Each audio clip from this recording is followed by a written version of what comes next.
पहले चरण की वोटिंग पूरी हो चुकी है। 102 सीटों पर उम्मीदवारों की किस्मत ईवीएम में कैद हो गई है। इसके साथ ही इंडिया और एनडीए दोनों ही तरफ से जीत के दावे शुरू हो गए हैं। लेकिन पहले चरण में कम वोटिंग ने जरूर बीजेपी की नींद उड़ा दी है। तो क्यों परेशान है बीजेपी, देखिए ये रिपोर्ट। पहले चरण में 102 सीटों पर वोटिंग के बाद इंडिया और एनडीए दोनों ने ही अपनी अपनी जीत के दावे किए हैं। पीएम मोदी ने कहा कि एनडीए के पक्ष में अच्छा फीडबैक मिला है, तो सपा चीफ अखिलेश यादव ने बीजेपी का फ्लॉप शो बताते हुए कहा कि बीजेपी बुरी तरह से हार रही है।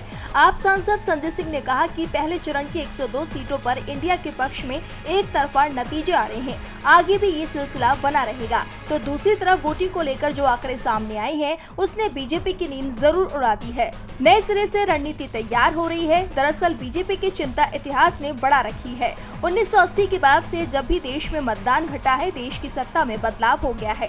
1980 से अब तक 5 मौके आए हैं जब वोटिंग कम हुई है और 5 में से 4 बार सत्ता बदल गई है।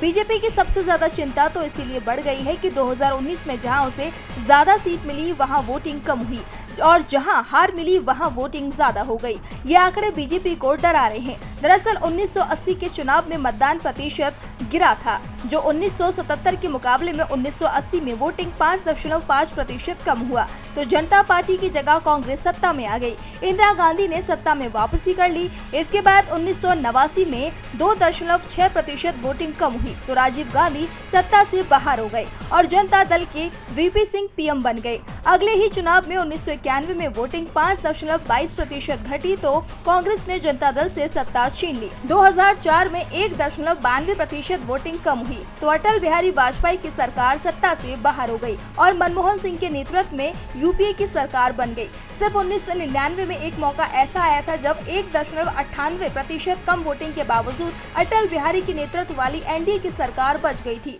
लेकिन सरकार में भी बीजेपी अपनी सीटों की संख्या नहीं बढ़ा पाई थी। डीबी लाइव की रिपोर्ट।